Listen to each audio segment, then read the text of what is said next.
आप में से किसी का कोई क्वेश्चन तो नहीं था? मैं थोड़ी देर के लिए मैंने जी सर ये स्टार्ट का वेरिएबल किधर बना? वही मैं बता रहा हूँ, ये एक टाइपिंग मिस्टेक है। ऊपर ये जो S is equal to zero है ना, ये बेसिकली स्टार्ट है। मैं इसको चेंज कर लेता हूँ।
ठीक है जी, तो ये स्टार्ट है। ये एस इक्वल जीरो नहीं था, ये स्टार्ट था।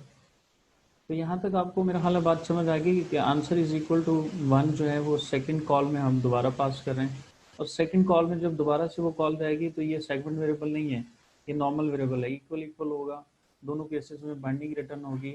और हमारा जो फाइनल रिजल्ट है, फाइनल रिजल्ट जो मैच में आएगा, वो मैच में आएगा ए जो है वो बाइंड हो चुका होगा टेस्ट वैल्यू के साथ। अब यहाँ पे अगर मैचिंग नहीं होती, अगर मैचिंग यहाँ नहीं होती तो हम फिर से एक कॉल भेजते हैं, एक फिर से हम कॉल भेजते हैं अगर मैचिंग नहीं होती। तो अब आप ये सोच रहे होंगे कि ये क्यों है। उसकी एक सिंपल सी वजह है, वो ये है कि ये बात समझना गौर से कि ये जो हमने आखिरी चेक लगाया ना, इफ नॉट मैच, यानी मैचिंग अगर नहीं होती रिमेनिंग पोर्शन के ऊपर, तो फिर क्या करना है। तो इसका मतलब ये हुआ कि क्या ऐसा पॉसिबल है कि पैटर्न में जो टोकन हेलो है वो इनपुट में एक से ज़्यादा दफ़ा आए।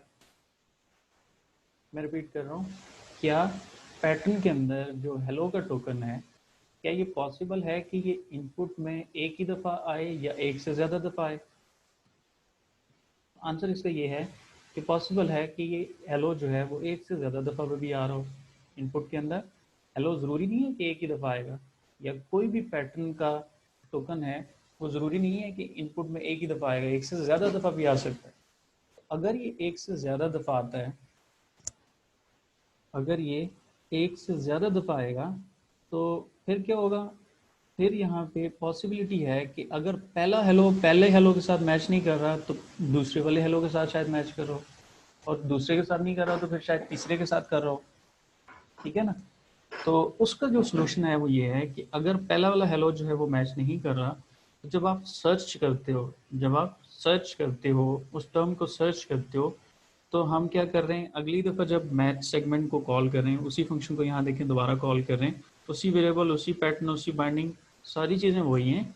लेकिन जो स्टार्ट वाला वेरिएबल था, जो स्टार्ट वाला वेरिएबल था उसमें प्लस वन कर दिए। उसमें क्या कर दिया हमने, प्लस वन कर दी। तो अब देखिए प्लस वन से क्या होगा कि आप नोट करें कि शुरू में स्टार्ट की वैल्यू चूंकि जीरो थी तो एग्जैक्टली वही पोजीशन हमें मिल रही थी और उसी पोजीशन को हम सर्च कर रहे। लेकिन अब चूंकि स्टार्ट की वैल्यू चूंकि वन हो जाएगी, तो आप नोट करें कि पहला वाला जो हेलो था वो हमें मिला था वन इंडेक्स के ऊपर, अब वो हमें मिलेगा टू के ऊपर, बिकॉज वो यहाँ पे टू हो चुके हैं। तो जब हम उसको मैचिंग के लिए भेजेंगे, स्लाइसिंग के लिए भेजेंगे, तो आप देखें हम कहाँ तक उसको सर्च कर रहे हैं, ये जीरो से लेकर टू तक। और जब हम रिकर्सिव कॉल भेजते हैं तो पी ओ एस वेरिएबल को हम यूज करते हैं, तो रिमेनिंग के ऊपर कॉल चली जाएगी और अगले वाले जो ये सेगमेंट वेरिएबल है जो कि क्वेश्चन मार्क के साथ है, स्टैटिक के साथ, उसको वो फाइंड कर ले। तो ये लॉजिक है। यहाँ तक बात समझते हैं, आगे चलें।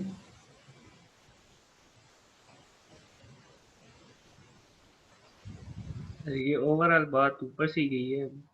ये अगर एक बार ओवरव्यू दे दें इसका फिर। क्या बात नहीं समझ आई, मुझे जरा दोबारा बताएंगे। आखिरी वाला जो पॉइंट बताया ये नहीं समझ आया, या इसके अलावा कह रहे हैं? सर ये सारा मिक्स हो गया है। अच्छा,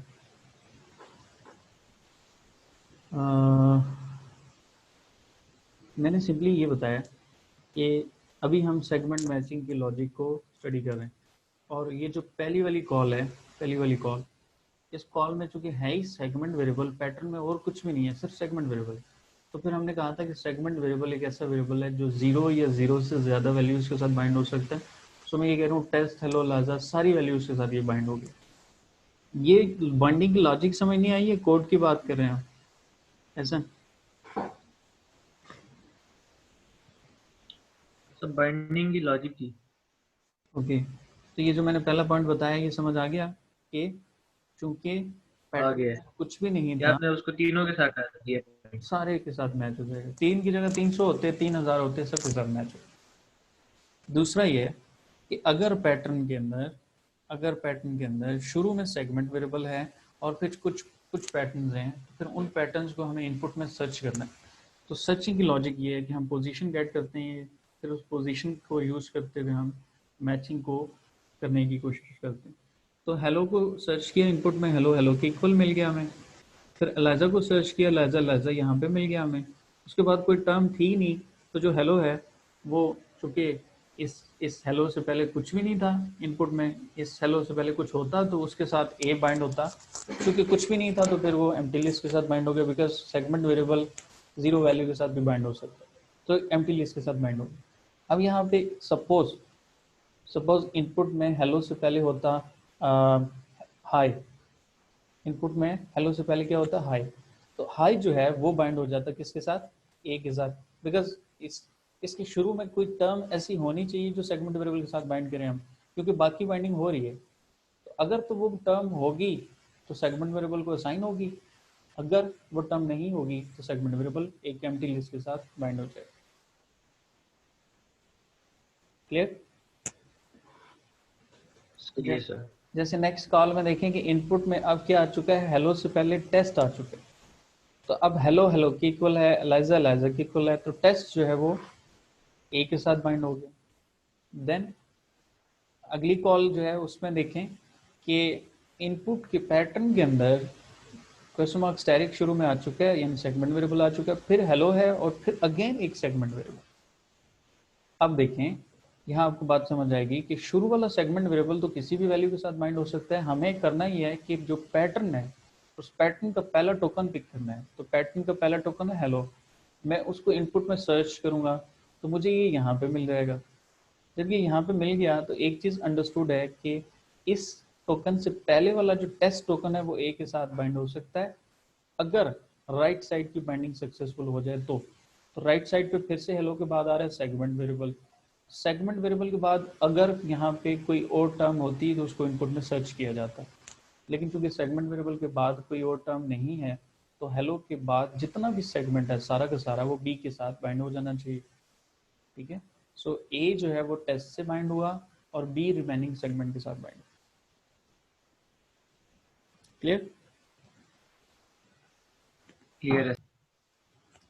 ओके, अब हम मैचिंग की लॉजिक को रीडिफाइन कर रहे हैं, यानी हमने मैच पैटर्न का जो फंक्शन लिखा था उसमें सेगमेंट वेरिएबल नहीं था। सेगमेंट वेरिएबल के लिए हमने सेगमेंट, इस सेगमेंट का फंक्शन भी बना लिया और मैच सेगमेंट का भी हमने, ये प्रीवियसली हमने क्या कर लिया, मैच सेगमेंट का भी फंक्शन बना लिया। अब जब ये दोनों चीज़ें हो चुकी हैं तो हम ओरिजिनल जो हमारा फंक्शन था वो था मैच पैटर्न का, जिसका कोड ये था कि शुरू में पैटर्न इनपुट बाइंडिंग्स आती हैं, अगर बाइंडिंग्स फॉल्स है तो कहता है रिटर्न फॉल्स, अगर बाइंडिंग्स और पैटर्न और इनपुट इक्वल हैं तो कहता है रिटर्न कर दो बाइंडिंग्स।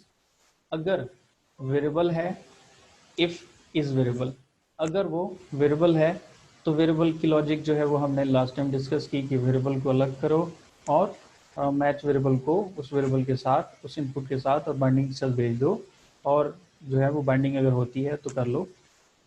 ठीक है, और फिर ये जो अभी आपको कंडीशन नजर आ रही है, इफ इज सेगमेंट पैटर्न। अब ये बात समझिए, इस सेगमेंट का फंक्शन हमने प्रीवियस 2 स्लाइड्स में किया कि शुरू में वो लिस्ट हो, लिस्ट का पहला एलिमेंट क्वेश्चन मार्क हो, दूसरा स्टैटिक हो, तीसरा लेटर हो और कोई स्पेस ना हो, इस तरह की कंडीशंस थी। तो वो कंडीशन अगर ट्रू होती है तो उसका मतलब है अब वो आ चुका है सेगमेंट वेरिएबल। तो अब हमने करनी है सेगमेंट वेरिएबल की लॉजिक अप्लाई। ठीक है, अब हमने कौन सी लॉजिक अप्लाई करनी है, सेगमेंट मैचिंग की लॉजिक को अप्लाई करना है। तो जब वो सेगमेंट आ गया तो वहाँ पे भी अगर आपको याद हो तो हम क्या करते हैं, उसमें से पहले वर्ड को यानी टोकन को अलग करते थे। तो हमने वो जो भी इंडेक्स 0 पे पैटर्न था वो उसको टोकन कहा, उस टोकन की इंडेक्स 2 से ऑनवर्ड, उस टोकन की इंडेक्स नंबर 2 से ऑनवर्ड, यानी सपोज देखें इस सेगमेंट पैटर्न, पैटर्न कुछ इस तरह से था कि लिस्ट थी और उसके शुरू में था क्वेश्चन मार्क स्टैटिक ए और फिर हेलो और समथिंग कुछ वैल्यूज थी। तो हमने क्या कर लिया, क्वेश्चन मार्क स्टैटिक ए को टोकन में सेव कर लिया, क्वेश्चन मार्क स्टैटिक ए को टोकन में सेव कर लिया। अब उस टोकन की इंडेक्स नंबर 2 से ऑनवर्ड, 2 से मुराद ये है कि क्वेश्चन मार्क भी निकल जाएगा, स्टैटिक भी निकल जाएगा, उसके बाद जो भी वेरिएबल होगा उसको वेरिएबल में स्टोर कर लिया और फिर मैथ सेगमेंट को कॉल कर लिया उसी वेरिएबल के साथ, पैटर्न के साथ। अब ये देखें पैटर्न 1 से ऑनवर्ड, तो 1 से ऑनवर्ड से मुराद ये है कि वेरिएबल निकाल दिया, जो रिमेनिंग पोर्शन था उसके साथ जो कि हमने प्रीवियसली देखा, फिर इनपुट और बाइंडिंग के साथ हम उसको कॉल कर लेंगे। और ये आखिरी वाला हमारा वही केस था कि कंटेंट्स टोकन यानी दोनों लिस्टें हैं तो recursive call on first and remaining. तो ये हमारा अब कंप्लीट फंक्शन है मैच सेगमेंट का। सॉरी ये मैच सेगमेंट नहीं है, ये मैच पैटर्न का फंक्शन। तो ये मैच सेगमेंट फंक्शन जो है ये वही वाली कॉल दोबारा यहाँ पे आ गई स्लाइड में, तो खैर इसको हम चलाते हैं आगे। अच्छा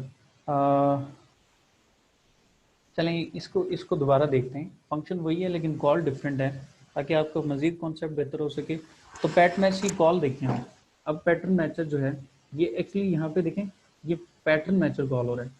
इस पैटर्न मैचर में अब आप एनालाइज करें, कुछ लॉजिकल वेरिएबल्स हैं जो कि एक वैल्यू से बाइंड होते हैं, कुछ सेगमेंट वेरिएबल भी हैं, ठीक है, कुछ लॉजिकल वेरिएबल हैं, कुछ सेगमेंट वेरिएबल भी हैं।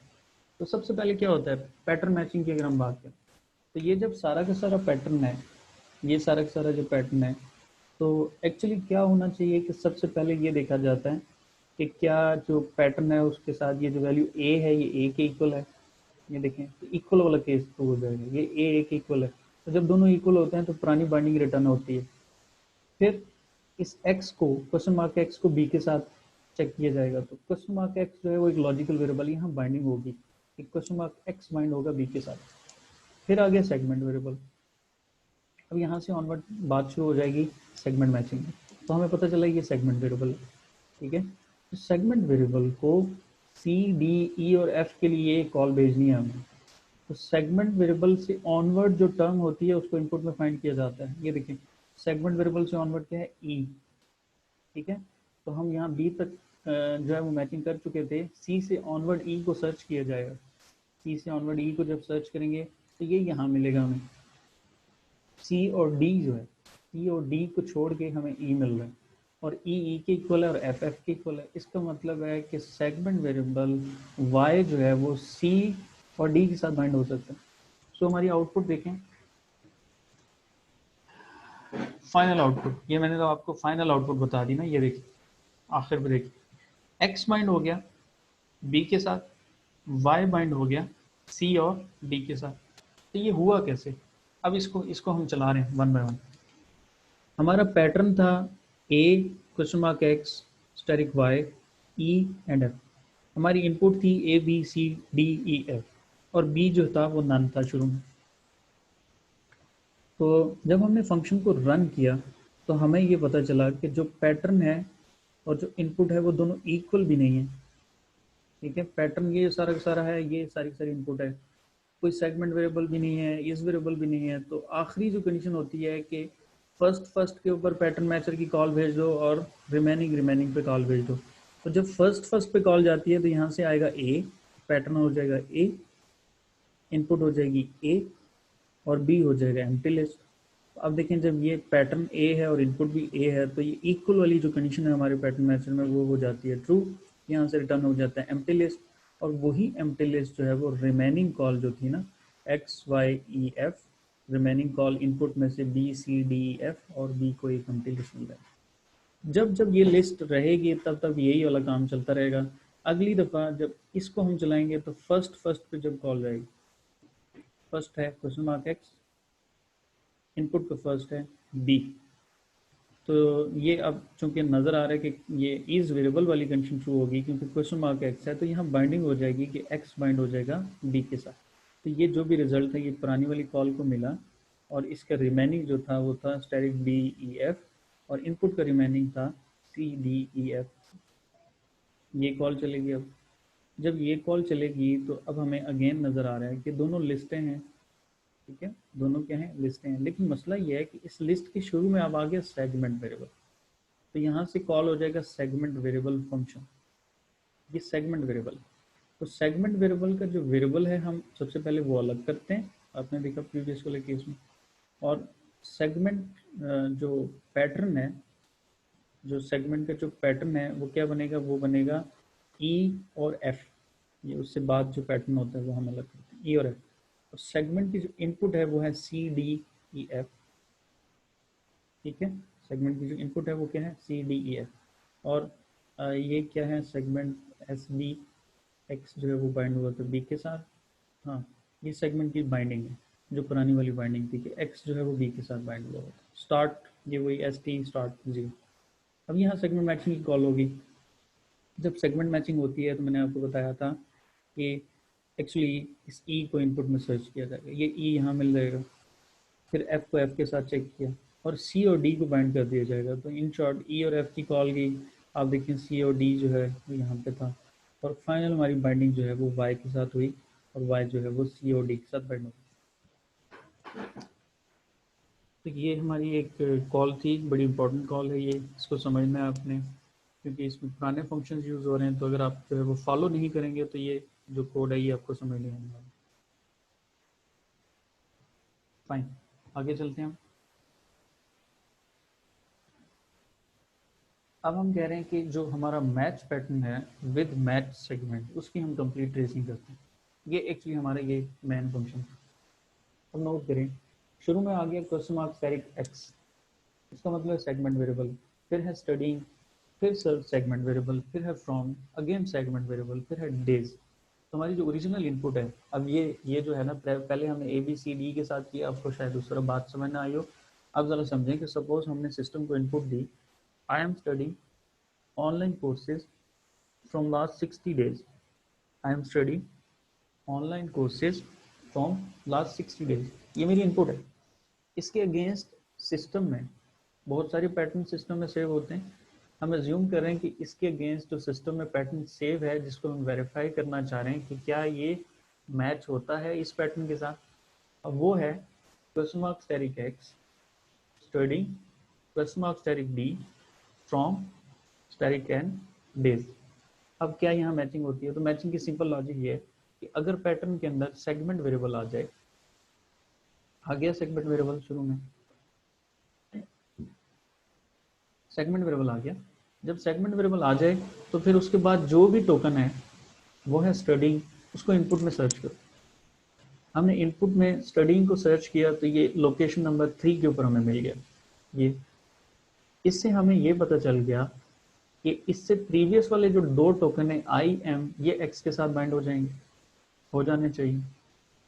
फिर हम स्टडिंग से आगे चलेंगे, जब हम स्टडिंग से आगे चलेंगे तो हमें फिर से एक सेगमेंट वेरिएबल मिल गया, ये क्वेश्चन मार्क स्टेरिक डी, सही है। अब ये क्वेश्चन मार्क स्टेरिक डी है इस तरफ, इससे ऑनवर्ड वाली कॉल है, और राइट साइड के ऊपर स्टडिंग से ऑनवर्ड वाली कॉल है, स्टडिंग से ऑनवर्ड वाली कॉल है जो क्या है, online courses from last 60 days. अब इनपुट यहाँ से ऑनवर्ड है, ये सारी इनपुट है और पैटर्न है, और इनपुट में आ गया ऑनलाइन एंड फ्रॉम का। अब क्या होगा, क्वेश्चन मार्क डी के बाद, क्वेश्चन मार्क डी हमने पहले एनालाइज किया, ये एक सेगमेंट वेरिएबल है, ओके फाइन। देन क्या करो, इससे ऑनवर्ड जो टोकन है उसको इनपुट में सर्च करो। ऑनवर्ड टोकन को जब इनपुट में सर्च करेंगे तो ये ऑनलाइन से ऑनवर्ड करेंगे, बिकॉज यहाँ से ऑनवर्ड कॉल चल रही है। तो हमें जो है वो फ्रॉम मिल गया यहाँ पे, यहाँ पे। अब हमें एक चीज़ और समझ आ गई कि फ्रॉम से पीछे वाला जो टोकन था, जो कि ऑनलाइन कोर्सेज से, जो कि क्या था, ऑनलाइन कोर्सेज, ये बाइंड हो सकता है डी के साथ क्योंकि फ्रॉम के साथ मैच कर। लेकिन फिर राइट साइड पे कॉल भेजनी है हमें, तो राइट साइड पे फिर आ गया सेगमेंट वेरिएबल। सेगमेंट वेरिएबल के बाद देखना है कोई टोकन है, तो यहाँ पे देखें टोकन है डेज, तो डेज हमें मिल रहा है एंड पे। तो डेज से पहले वाली जो टर्म थी वो क्या थी, लास्ट 60, ये n के साथ बाइंड हो सकती है। ठीक है, तो अगर मैं आउटपुट फाइनल की बात करूं तो यहाँ पे देखें कि मैंने ये वही चीज़ की कि x बाइंड हुआ IM के साथ, D बाइंड हुआ ऑनलाइन कोर्सेज के साथ, N बाइंड हुआ लास्ट 60 के साथ। ठीक है, और ये दरम्यान में जितनी भी कॉल्स हुई, किस फंक्शन ने किसको कॉल किया, ये SV का मतलब है सेगमेंट वेरिएबल। ठीक है, SI का मतलब है सेगमेंट वेरिएबल की इनपुट है ये, SP का मतलब है सेगमेंट वेरिएबल का पैटर्न है ये, और SB का मतलब है कि ये सेगमेंट वेरिएबल की बाइंडिंग है। तो ये कुछ टर्म्स हैं जो आपको समझाने के लिए यहाँ पे लिखी है। तो मैं एक दफ़ा इसका भी आपको ओवरव्यू दे देता हूँ। एक्चुअली क्या किया हमने, शुरू में पैटर्न हमारे ये सारा का सारा हो गया जैसे मैंने आपको बताया, इनपुट ये सारी है और बाइंडिंग्स नन। शुरू में ही हमें पता चल गया कि पहला वाला एलिमेंट, जो पैटर्न का पहला वाला एलिमेंट है वो एक सेगमेंट वेरिएबल है, तो फंक्शन कॉल हो गया सेगमेंट वेरिएबल। जैसे ही सेगमेंट वेरिएबल कॉल होता है तो सबसे पहले उस वेरिएबल का नाम हम अलग कर लेते हैं। तो उस वेरिएबल का नाम हमने x था वो अलग करके सेगमेंट वेरिएबल के अंदर स्टोर कर लिया। फिर हम उस सेगमेंट का पैटर्न निकालते हैं। तो इस वेरिएबल को निकालेंगे तो रिमेनिंग पैटर्न क्या बनेगा, स्टार्टिंग से ऑनवर्ड एंड तक, starting D from N this. फिर उस सेगमेंट वेरिएबल की जो इनपुट है वो हम निकालते हैं। तो सेगमेंट वेरिएबल की इनपुट सारी इनपुट है, I am studying online course from last 60 days. उसके बाद जो सेगमेंट वेरिएबल है उसकी बाइंडिंग्स आती हैं और बाइंडिंग्स एम्प्टी हैं। और आपको याद है कि स्टार्ट का एक वेरिएबल था जिसकी वैल्यू शुरू में होती है 0। कॉल हुआ है सेगमेंट मैच, कॉल यहाँ पे कौन सा हुआ है, सेगमेंट मैच। सेगमेंट मैच की लॉजिक ये होती है, जब वो कॉल करते हैं अपने आप को तो वो एक्चुअली पैटर्न मैचर को ही दोबारा कॉल करते हैं। तो उसने पैटर्न मैचर को कॉल कर लिया विद पी मीन्स वही pattern, studying question mark D from and days. Input सारी की सारी इनपुट आ गई। बाइंडिंग्स, बाइंडिंग्स यहाँ पे देखिए बाइंडिंग्स, ये बाइंडिंग्स कौन सी हैं, मैंने क्या कहा था कि एक्स बाइंड हो सकता है क्योंकि इसने सर्च करना होता है। यहाँ पे ये शॉर्ट लिखा हुआ है, इसने स्टडिंग को सर्च किया तो इसको स्टडिंग यहाँ मिला था, तो स्टडिंग से प्रीवियस वाला जो टोकन थे दोनों आई एम, उसने एक्स के साथ बाइंड कर दिए थे। ठीक है, ये राइट साइड पे जो कॉल थी स्टडिंग आई स्टडिंग डी, तो एक्स जो है वो आई एम के साथ मैच हो गया। तो इन शॉर्ट यहाँ पे ये मैचिंग हुई थी, पहले जो है वो आखिरी वाली वैल्यूज हैं वो ये मैच हुई, तो हमारे पास ये मैचिंग हुई। सो इसी को अगर हम कंटिन्यू करें तो हमारे पास जब स्टडिंग मैच हो चुका है तो फिर रिमेनिंग कॉल बनती है डी से ऑनवर्ड वाली, डी फ्रॉम दिस ऑनलाइन, ये ऑनलाइन से ऑनवर्ड वाली कॉल, ये देखिए। और बाइंडिंग में एक्स डॉट आई एम आ चुका है। अब आगे अगर देखें तो फिर ये सेगमेंट वेरिएबल आ गया। तो ये जब सेगमेंट वेरिएबल आ गया तो फ्रॉम को सर्च किया जाएगा, ये देखें फ्रॉम को सर्च किया जा रही है, फ्रॉम को इनपुट के अंदर सर्च किया जा रहा है। ठीक है, तो इनपुट में भी जब वो सर्च करेंगे तो यहाँ मिल जाएगा। तो यहाँ पे जब वो दोनों इक्वल हो गए तो इक्वल के केस में पुरानी बाइंडिंग आ जाती है और पुरानी बाइंडिंग के साथ इससे पहले वाला टोकन ऑनलाइन क्लास वाला बाइंड हो जाएगा। सो डी वेरिएबल ये वाला जो था, ये डी वेरिएबल उसके साथ ऑनलाइन कोर्स बाइंड हो चुका है, हमारी बाइंडिंग अपडेट हो चुकी है। अब बाइंडिंग में आ चुका है x I am D online, और रिमेनिंग जो कॉल है वो एन, ये एन डेज जो रह गया था, और राइट साइड के ऊपर फ्रॉम लास्ट 60 डेज ये कॉल चल रही है, सॉरी ये यहाँ पे, तो लास्ट 60 डेज ये कॉल चल रही है। तो अगेन शुरू में सेगमेंट वेरिएबल आ गया, सेगमेंट वेरिएबल के बाद वाली टर्म है डेज, उसको सर्च किया जाएगा, डेज हमें यहाँ मिलेगा, सिर्फ प्रीवियस वाला टोकन था लास्ट 60, लास्ट 60 को एन के साथ बाइंड कर दिया जाएगा। ठीक है, और पुरानी बाइंडिंग्स को अपडेट कर दिया। तो अब आप देखेंगे तो एक्चुअली एंड पे सिर्फ डेज रह जाएगा, यहाँ पे डेज रह जाएगा, वो पुरानी बाइंडिंग को उठा के आपको दे देगा। और पुरानी बाइंडिंग थी X with I am, B online course, N last 60। Okay, अब जो हमारी अब आखिरी अटेम्प्ट है वो है कि ये सारी चीज़ें अब हमने कर ली, हमारा फंक्शन इतना मैच्योर हो चुका है कि वो सेगमेंट्स को मैच कर सकता है। तो अब हम करेंगे सेगमेंट की मैचिंग के लिए अलाइजा का कंप्लीट कोड। ठीक है,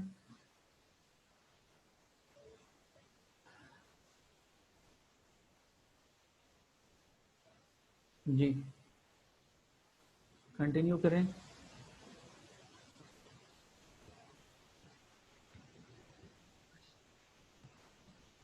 सर लास्ट वाले में से लास्ट वाले में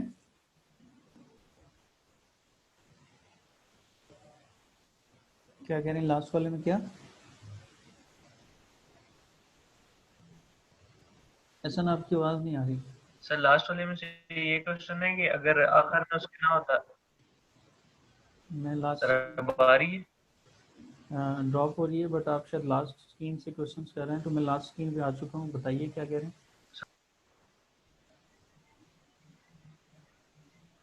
आपका माइक शो कर रहा है कि आप बोल रहे हैं, बट आपकी आवाज़ नहीं आ हेलो रही। सर। सर जी, अब आ रही है आवाज? हाँ जी, अब आ रही है, बोलें। सर मैं ये कह रहा हूँ कि अगर आखिर में हम लोग ये ना होता कि लास्ट 60 हम लोग ना इनपुट देते, तो वो फ्रॉम और डेज को भी इग्नोर कर देता।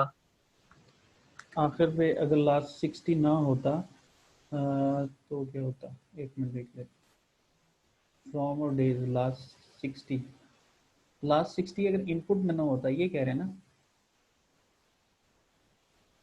यस सर, लास्ट इनपुट में 60, ना होता। अगर लास्ट 60 इनपुट में ना होता तो फिर क्या होता है? ये कोर्सेज फ्रॉम डेज, और उस तरफ क्या होता है? From days. तो फिर अगर हम इस तरह कर रहे हैं तो फिर हमें इस एन वेरिएबल को भी यहाँ से निकालना पड़ेगा। ये जो इनपुट में हमारे पास फ्रॉम और डेज के दरम्यान में एन वेरिएबल आ रहे हैं ना, इसको भी। लेकिन अगर फिलहाल आपने इस एन वेरिएबल को भी रखा हुआ है और आप कह रहे हैं कि फ्रॉम एन डेज, और राइट साइड पे आप सिर्फ कह रहे हैं फ्रॉम डेज, फ्रॉम डेज, तो फ्रॉम से मैच हो रहा है, डेज डेज से मैच हो रहा है। दरम्यान में वो जो एन वेरिएबल आ गया वो एक एम्प्टी लिस्ट के साथ बाइंड हो जाएगी, मैचिंग हो जाएगी फिर भी। सही है सर, लेकिन फ्रॉम और डेज लाजमी वो प्रिंट होगा। आउटपुट में प्रिंट नहीं होगा वो, एक्चुअली उसके लिए मैचिंग होगी ना, तो जो एग्जैक्ट टर्म्स मैचिंग होती हैं वो आपने देखा कि आउटपुट में हमें नज़र नहीं आती। हमें जो है वो बाइंडिंग के रिजल्ट ही चाहिए होते हैं। वो एक्चुअली क्या करेगा? सही है सर। फ्रॉम को फ्रॉम से मैच करेगा। उसने देखा कि दोनों पैटर्न और इनपुट दोनों इक्वल हैं, तो इक्वल के केस में वो पुरानी बाइंडिंग ही उठा के वापस दे देता है, सो बाइंडिंग रिटर्न कर दी जाएगी। इसी तरह डेज के केस में भी होगा, और पुरानी ही बाइंडिंग चलेगी। लेकिन एक एडिशनल चीज़ ये आएगी कि जो वेरिएबल एन है वो अब एक एम्प्टी लिस्ट के साथ बाइंड हो जाएगी।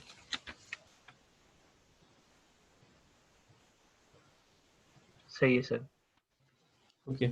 अच्छा, जो इससे ऑनवर्ड जो टॉपिक है वो बहुत इम्पॉर्टेंट है, तो टाइम भी काफ़ी हो चुका है, तो कोशिश ये करेंगे कि हम फ्रेश माइंड के साथ ये चीज़ें आप रिवाइज करके आइएगा। तो अगली क्लास में मैं नेक्स्ट लेसन पढ़ाने से पहले पहले आपको जल्दी से एक लाइसा कोड का ओवरव्यू दूंगा।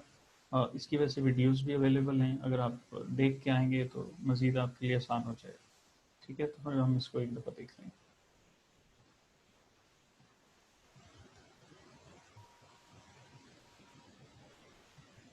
क्लियर? तो मैं यहाँ यस पर सर। एंड कर रहा हूँ। आप अपनी अटेंडेंस अगर मार्क कर चुके हैं, और अगर आपका कोई क्वेश्चन है तो बताइए, अदरवाइज़ आप लीव करते जाएं ताकि मुझे आइडिया हो कि कितने स्टूडेंट्स हैं जिन्होंने मार्क कर ली और कितने हैं जो रहते हैं।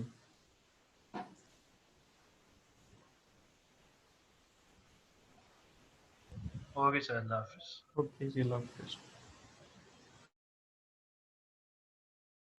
सर पेपरों का क्या है?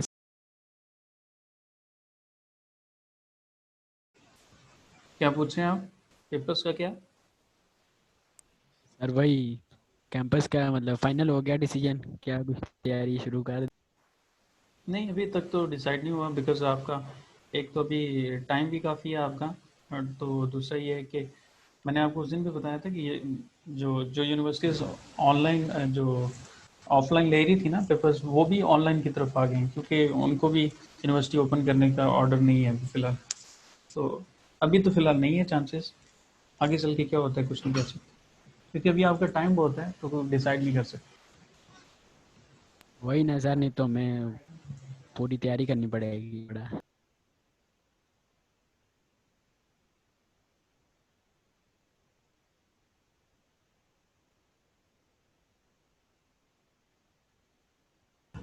ठीक है जी, तो अल्लाह खैर करेगा। तैयारी तो आपने वैसे भी करनी है ना, कि बस ऑनलाइन अगर होगा तो आप इसका मतलब तैयारी नहीं करेंगे? सर ओपन बुक का तो काफ़ी आसानी होती है ना। वो आपको पता ही होगा, वो उसी टाइम मिटते हैं, समझते हैं और करते हैं। बस यही तो मसला है ना, ये नहीं होना चाहिए।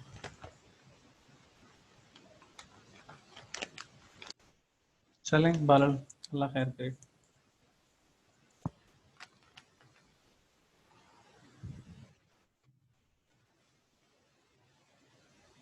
ओके जी, फिर मैं यहाँ पे मीटिंग एंड कर रहा हूँ। इंशाल्लाह नेक्स्ट क्लास में मुलाकात होती है, और ये टॉपिक लाजमी पढ़ के आइएगा। अगली क्लास में एक तो मैंने आपसे क्विज भी लेना है, और दूसरा ये है कि हमने इसको कंक्लूड भी करना है। ओके।